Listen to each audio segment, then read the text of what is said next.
Hi Pisces, this is your general weekly reading for the 6th of June. I'm going to do the True Black as usual.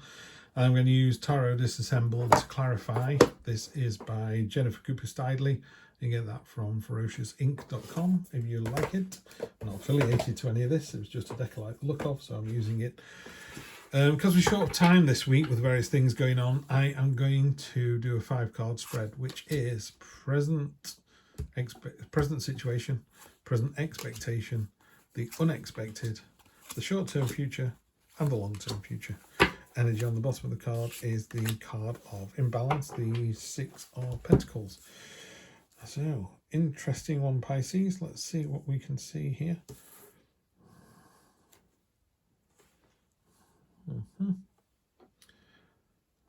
Okay, let's get to it.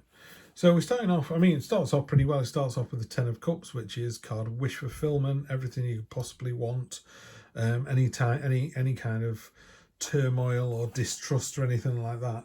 You know, any of the sword card energy, they've actually taken all these swords here and used them kind of as a basket weave for all the other cups. So it's taking people's negative energy and turning it into something positive.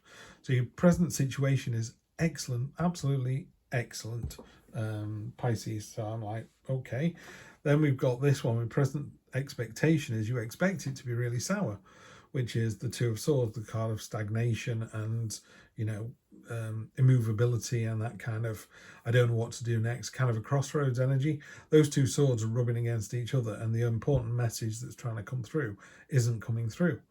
And then you've got the unexpected, which is the Crucible card, the 8 of Swords, and that's there's some kind of test involved, and it's a pretty big old test. You know, other people are falling by the wayside, but you're surviving the test. You pass the test. You know, so you're not expecting to pass the test. It's like Pisces. You're here. You're one of the people on this channel. You are the beautiful, intelligent, articulate Pisceans on the planet. That's what's led you here. That's why, you know, you're getting this reading. So you've more than enough energy. And then I've had these 2 cards not together, but we've had the Hierophant here and we've had the 10 of Wands here as well. So short-term future, really, really simply, on top of there is a beehive. And basically, if it's not good for the hive, it's not good for the bees, you know. So no point going out on your own. It's no good being in a relationship and thinking we're in financial difficulty, I'll sort it out myself. Or, you know, my partner thinks I'm having an affair with someone else, but I'll sort it out. It's like, no, you need to involve these other people. You know, going it alone doesn't help. You're looking for the synergy of the help and support of other people, because there's this imbalance energy underneath it all. There's actually 6 coins on here. You only really see those 3. There's another 3 down there.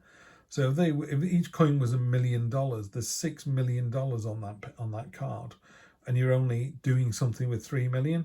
The other 3 million's being ignored. That's a tremendous waste. So think of it as you have all this potential energy next week. You have 6 buckets of energy and you're using 3 of them. You're using them really, really well. It's very successful. But what are you holding back with those 3 for? It's almost like they're being forgotten. You know, don't forget, use your full potential, and then you'll be absolutely fine. So the short-term future is this idea of, you know, it's not good for the hive, it's not good for the bees. So you need to include other people in your plans, tell people what's going on, ask for help, ask for support, and you'll find people will give you that support and it'll move forwards. Long-term future is the 10 of Wands, which is traditionally a man carrying 10 sticks and he's burdened with them, but the destination is on the horizon. He's almost there. So what we're talking about here is, yes, I know you're carrying this immense burden. In fact, in this particular card, someone else is tagging along for a free ride there, which is, you know, that says a lot that speaks volumes about them more than it does about you. All you need to do is just keep going. Yeah, this burden is almost over. The 10 is a completion. So you've got a completion at the start and the end of the week, a real kind of self-contained. Actually, the week is fabulous. You think it's a burden, but it's actually fabulous. You're surprised there's a test in there, but you get the support from other people and it's absolutely fine. Let's just clarify that, but that's what I think it is. King of Wands on top of there, real passion, enthusiasm. Kingly energy is that sort of fatherly and done it all, seen it all before, you know. So it's also an entrepreneur card. And it's got some Leo energy in there as well, but it's that kind of fiery, passionate, enthusiastic, I've done it before, I can do it again. the Page of Pentacles here, you know, this is jumping in with both feet. Again, if there was some, you know, in the background, we've got the fields ready to be sown. You know, it's a sort of, what are you waiting for? Get on with it. There's a sense you need to move forward now. Seven of Swords on top of the Eight of Swords. So it could be something strategic. I mean, what this tends to talk about is someone is sneaking away. They're being deceitful. They're taking the Seven of Swords away with them. But you could go, actually, this is a really clever move. Because if you go into the enemy's camp and take their weapons away, the next morning when the sun comes up, they surrender because they can't fight back. So it's about doing something for the greater good, which ties in with the Hierophant really nicely as well. So I would say, rather than it being the card of deceit and mischief, which it usually is, this is a card of being intelligent and strategic and going, do you know what? I have a plan for this. Your plan will work. The Empress on top of the Hierophant. So that is really being in tune. The Empress is a very sensual card.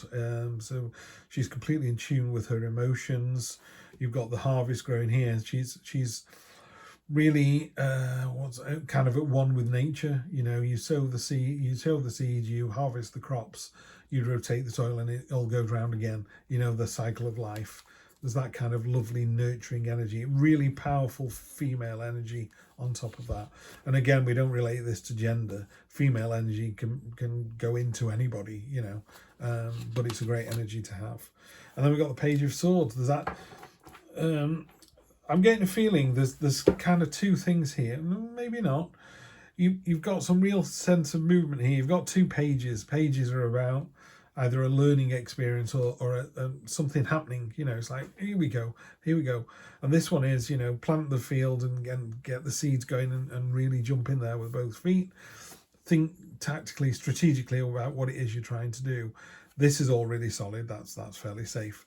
And then here you've got this burden and you've got the Page of Swords. The Page of Swords is like, come on, let's get going. I'm really keen to get on with this.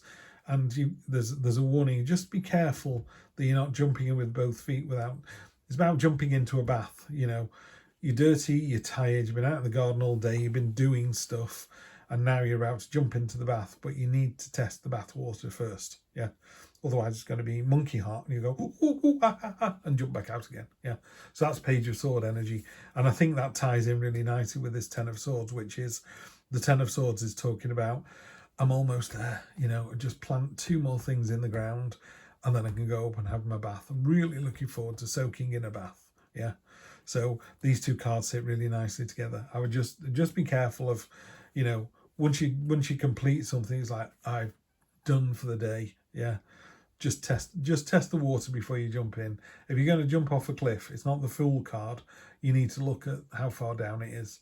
Are you going to land in deep powder snow, in which case lovely, or you're landing on spikes? Maybe you don't jump off. Yeah. Okay. Anyway, enough of this waffling on. I think you're in for a really good week, and a really rewarding week as well. You get to put your feet up at the end of it. Have a good one. I will see you next time for more of the same. Take care.